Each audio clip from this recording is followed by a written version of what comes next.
This is not what you are ready for. People who know a lot about crypto, lawyers, and the CEO of Ripple all say that the SEC's trial will end soon. This is the best sign ever for going up. It should also show up in the price of the XRP Ripple coin, of course.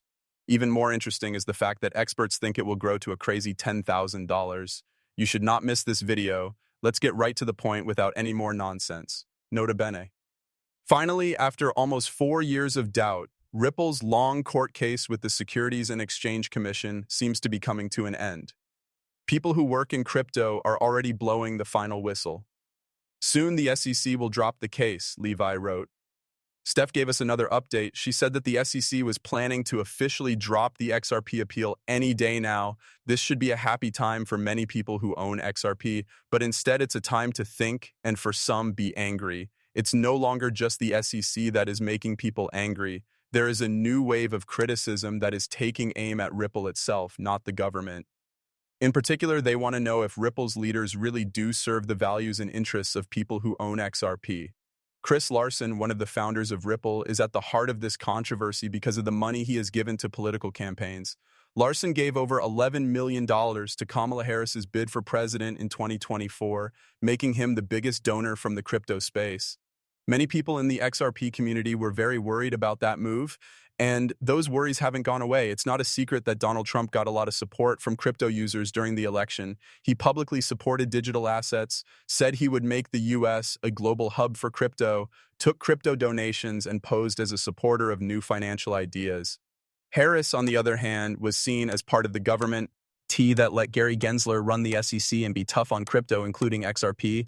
Larsson's huge gift felt like betrayal to people who owned XRP. It was a sign that Ripple's leadership might be more interested in Washington politics than in the community that kept XRP alive during regulatory fire. Because of this disconnect, some users are now thinking twice about their long-term support for Ripple. A cryptocurrency user recently said it bluntly, "If XRP hits 3.5 again, I'll sell everything and buy Bitcoin once it hits $125,000. Others say that Ripple was just looking for a political advantage when they backed Harris during the campaign but switched their support to Trump when things started to go his way. Some people say it's too direct, while others say it's smart. Either way, it's taking away trust. In the middle of all the political talk, a former SEC lawyer stepped in to set the record straight.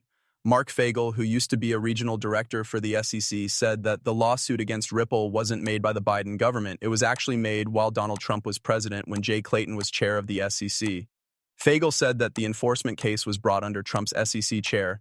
Gensler didn't get the case until after he took over. As Fagel also said, Clayton signed off on the lawsuit on his last day of work, which wasn't uncommon. The case had been being looked into for a long time, and moving it along saved time during the leadership change that wasn't needed. Even so, that answer hasn't made things better. Many people who own XRP think that the tone of regulation became more hostile when Gensler was in charge. And most people think that if Harris had been in charge, the crackdown would have gone on longer or been stronger. With this in mind, Chris Larsson's choice to give Harris millions of dollars is seen as both political and personal. The CEO of Ripple, Brad Garlinghouse, recently said that the company is ready to end the case. In a strange way, that result might not have been possible if Harris had won. Now that the SEC is likely to back off and XRP is ready for new chances, the project meets a different kind of problem. Even if Ripple wins its court case, it could lose the trust of the people who have been with it through years of market uncertainty and government hostility. There has never been a bigger gap between Ripple and the XRP community than there is now, and it seems like it gets bigger with every political news story. Analysts are already expecting a huge breakout for XRP now that the SEC is taking a step back. Some people think it could go through its all-time high much faster than anyone thinks. Wait until you hear what they have next, because the price goals they are giving you might blow your mind, so people are already getting ready for the effect. Thoughts ready for the blast are still having doubts. Ask Demonics on X to get a sense of how the XRP community feels. Maxi was even more honest. XRP is about to go off in a big way, maybe even the biggest. Shibo told them, when XRP goes up again, it will surprise everyone. Most people won't be ready for how wild it gets.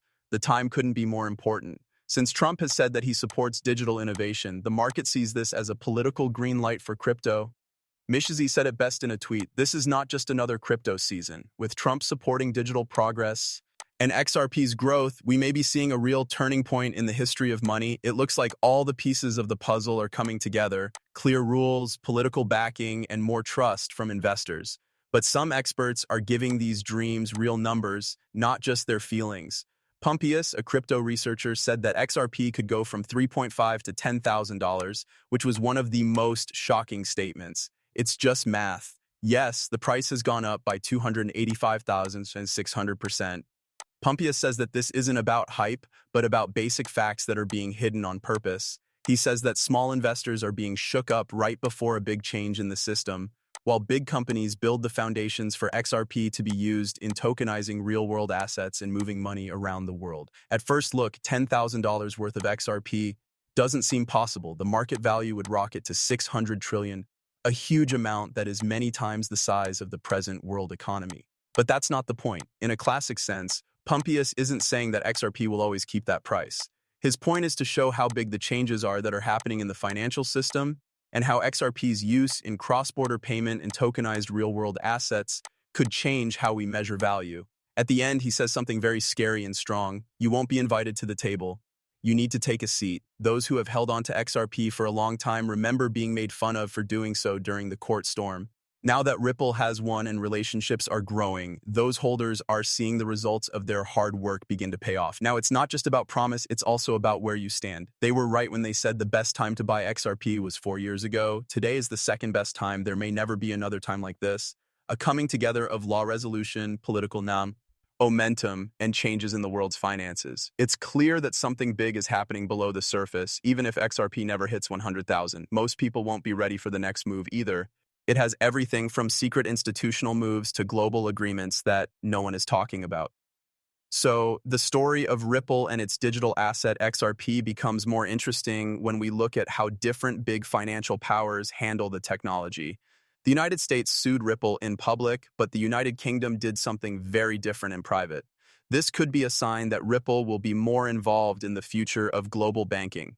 This difference was recently brought to light by crypto expert Satoshi Scope in his shocking thread called The XRP Bank of England Conspiracy. Was Ripple always okay with the crown? He says that early in 2017, the Bank of England was already looking into Ripple's technology while the SEC was taking it to court in the US. Most central banks were just starting to think about digital currencies at the time that the UK's central bank was testing RippleNet, Ripple's payment solution, to bring its real-time gross settlement system up to date. The move wasn't just a test. The goal was to find alternatives to the SWIFT network, which has been the main way for foreign banks to send and receive messages for a long time, but is now getting old.